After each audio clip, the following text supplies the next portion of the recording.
ऋषि दयानंद ने जो किया वो मैं मानता हूं कि सर्वोपरि है, क्योंकि उन्होंने हिंदू धर्म के पुनरुद्धार के लिए, वेदों के पुनरुद्धार के लिए, एक सभी रूढ़ियों को, परंपराओं को, सालों की गुलामी के कारण हमारे ज्ञान के ओजस को जो जांखप लग गई थी, हमारे ज्ञान के ओजस पर एक धूमिल सी छाई हुई थी, उसको हटाने का काम ऋषि दयानंद ने किया।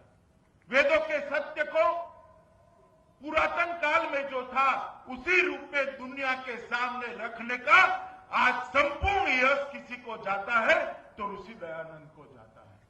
और ऋषि दयानंद ने ही न केवल आध्यात्मिक चेतना को जागरूक किया, उन्होंने इस बात को भी जागरूक किया, गुलाम की आध्यात्मिक चेतना का कोई महत्व नहीं होता, जब तक देश आजाद नहीं होता गुलामी को हम हटा नहीं देते, आध्यात्मिक चेतना का कोई महत्व नहीं। और उसी दयानंद के बताए रास्ते पर चले हुए कई लोगों ने देश की आजादी के लिए बहुत बड़ा काम किया। स्वामी श्रद्धानंद हो,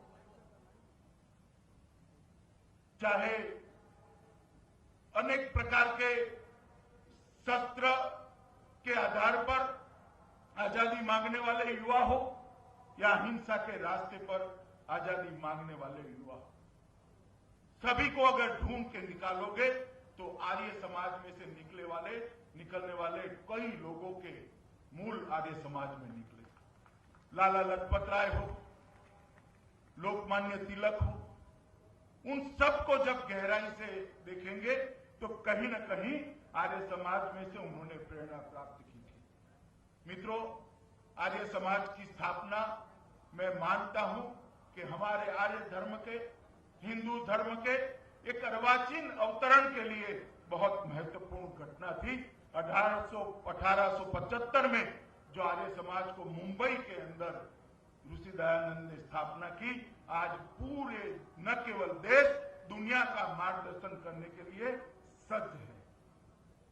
मित्रों, लोकमान्य तिलक ने दयानंद सरस्वती के लिए कहा था कि ऋषि दयानंद भारतीय आकाश के एक ऐसे जाजलमान नक्षत्र है जिनकी आभा के कारण ही स्वराज का विचार आज जनमानस के अंदर प्रस्तापित हो पाया है। जब राम प्रसाद बिस्मिल शहीद होते हैं तब भी कोई जाकर ढूंढता है कि उनकी प्रेरणा कहां से आई है, तो आर्य समाज से ही आई है।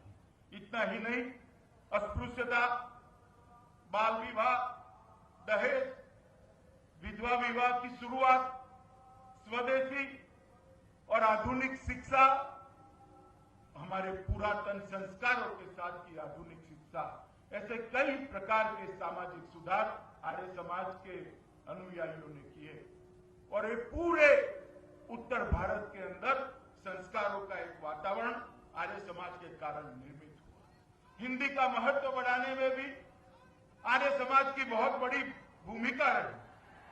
संस्कृत प्रचुर हिंदी का शुद्धिकरण, इसका तस्मसीकरण करने का अगर किसी को यश जाता है तो आर्य समाज को ही जाता है।